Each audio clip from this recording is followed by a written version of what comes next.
Okay, mga kaliabe, ang gagawin natin ngayon ay Ford Everest top overhaul siya, guys. Ito sisimulan natin. 3, 2, 1. Kaliabe, ito na yung ating Ford Everest top overhaul. Yan. Naipatong na natin yung kanyang head. Sisimulan na natin to, mga kaliabe.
Ito na mga kaliabe, naipatong na natin yung kanyang camshaft.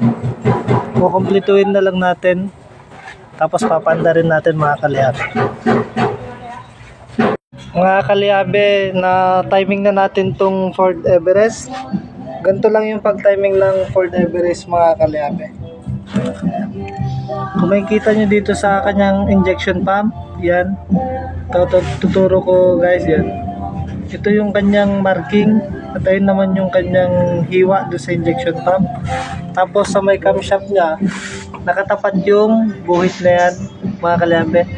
Yung iba nalilito dito sa timing dahil yung iba hindi nila natatapat yung intake tsaka exhaust. Dapat yung kunya niya, may kunya kasi yan dyan sa may tornilyuhan na yan, mga kaliabe yan. Kung makikita nyo, ayan, may kunya dyan, tapos may isa pang butas doon. So, dapat yung kunya na yan, nasa taas lagi yan. Tapos yung kabila mga kaliabe, nasa taas lagi yan. Para may timing natin na match yung ating Ford Everest. Update sa ating Ford Everest. Nalagyan na natin yung mga kanyang accessories. Hinihintay na lang natin yung kanyang radiator para mapa-start natin siya mga kaliabe. Titingnan natin kung aandar tong ating top overhaul Ford Everest.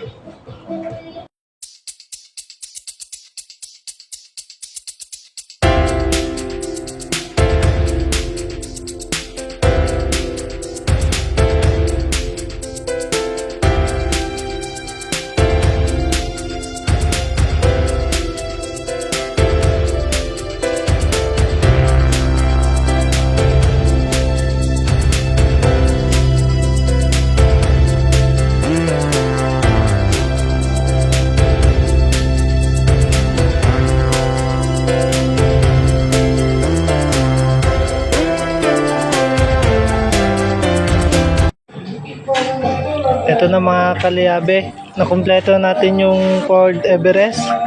Nakabit natin yung radiator. Ngayon sasalinan na lang natin ng tubig tapos papanda rin.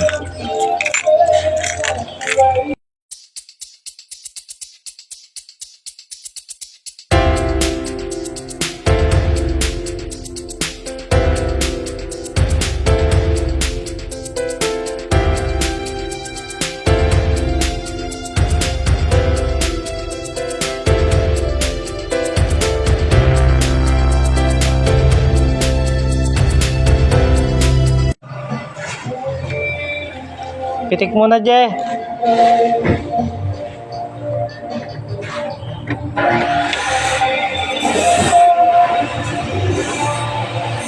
Tay, pitik.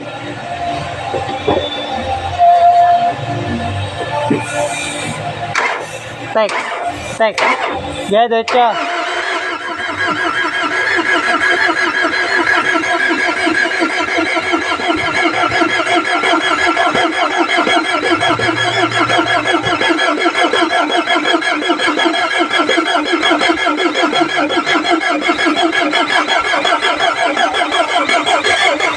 Hop!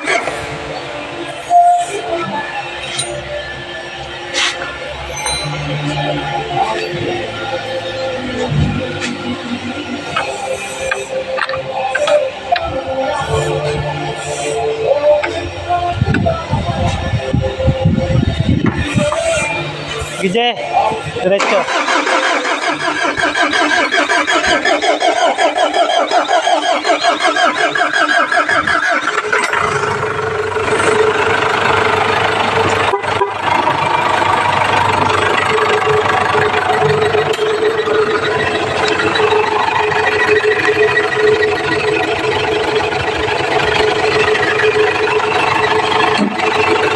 Patay, Je.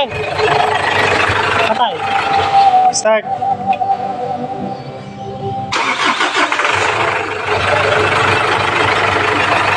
Goods.